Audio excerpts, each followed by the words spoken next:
Alright, so what we have done so far is invoicing without managing inventory, which means that we are not maintaining the stock levels of any item in the system and we are just invoicing.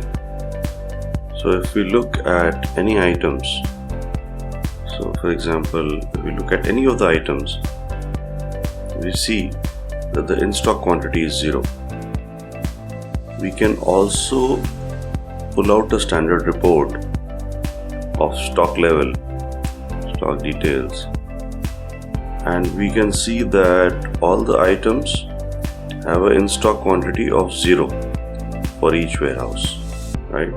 But we were still able to make an invoice without having inventory, and that is because in the configuration we had specified that we are not managing inventory.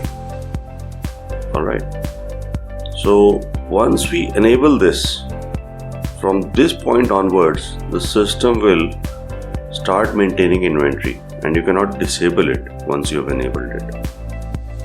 So if we want to do just invoicing and we don't want to manage our inventory, then this configuration is fine.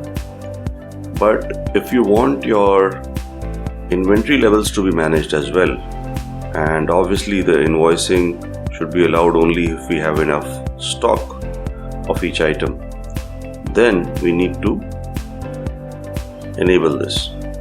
So let's enable this manage inventory and let's update it. Now once we have done that, and if we try to make an invoice, we'll be able to make it only if we either have enough stock level or if we have enabled negative inventory for that item. Alright, so if I try to make an invoice now,